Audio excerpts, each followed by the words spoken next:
everyone, my name is Chyntia Altabitha, a student from English Literature Department Batch 2025 Putra Batam University.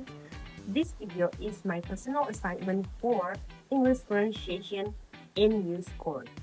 And in our fourth meeting, I learned three types of consonants that really changed the way I understand English pronunciation. They are lateral consonants, nasal consonants, and semivowel or glide consonants. Before this lesson, I focused more on how they look when written, but now I pay more attention to how sounds are actually produced. From this lesson, I understand lateral sounds like O allow the air to flow from side of tongue, and nasal sound like and direct the air through nose. And then vowels like w, r, and ya are produced with a smooth vowel like movement by understanding the airflow and tongue position. So here we go. First, I learned about lateral consonants, especially the sound O. A lateral consonant is produced when the tongue blocks the airflow in the middle of the mouth, but the air can still escape from the side of the tongue, like O, O. That is why it is called lateral, which means side. The sound has three main features. First, the place of articulation is alveolar, which means the tip of tongue touches the alveolar ridge, the area just behind upper teeth.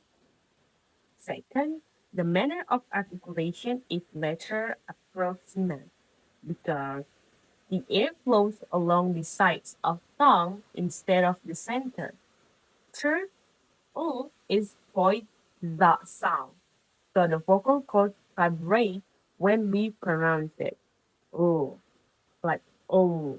Oh, you can feel it here, the vibrate.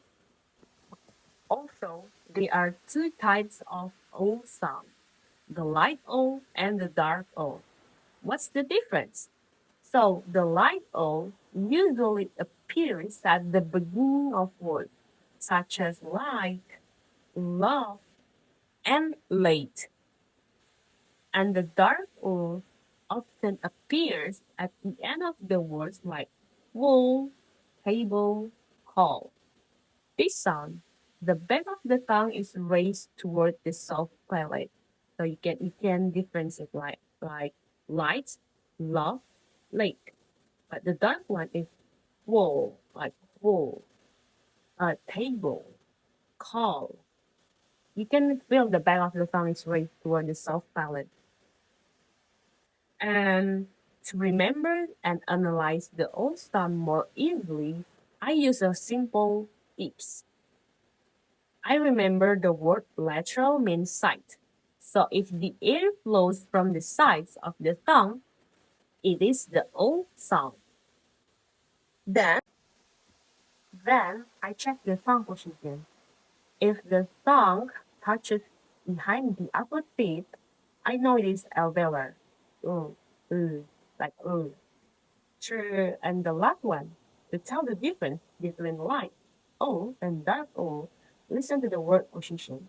If O is at the beginning, it sounds clear, but if it's at the end and it sounds heavier because the back of the tongue is raised. Okay, now we're in the nasal consonant lesson.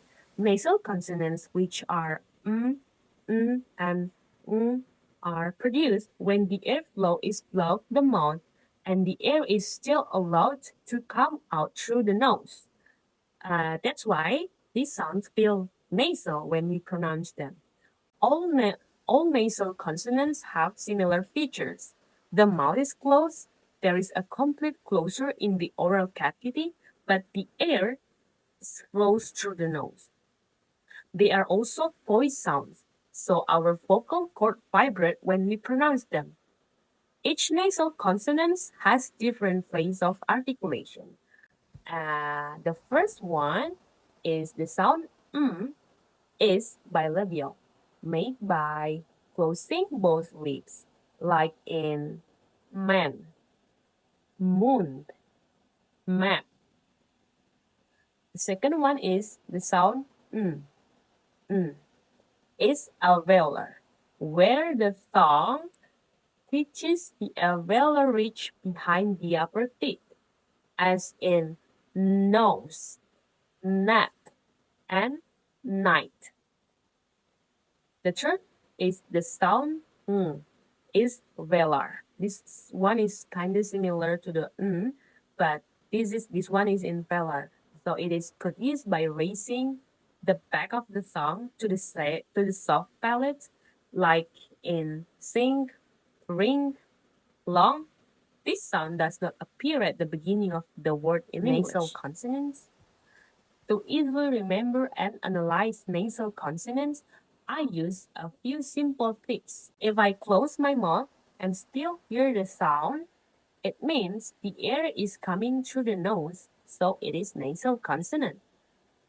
If I compare it with the lateral consonant, O, that we learned earlier. In nasal consonants, the air flows through the nose, but in lateral, the air flows through the side of the tongue, not the nose. So, if the sound comes from the nose, it is nasal.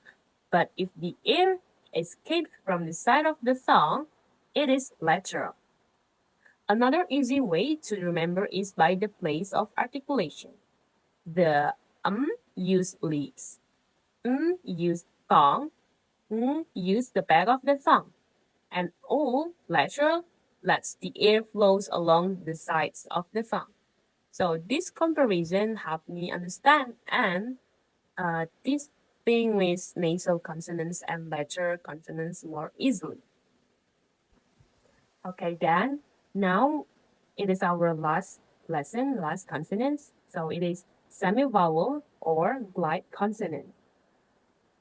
Semivowel or glide consonants, which are w, r, and y.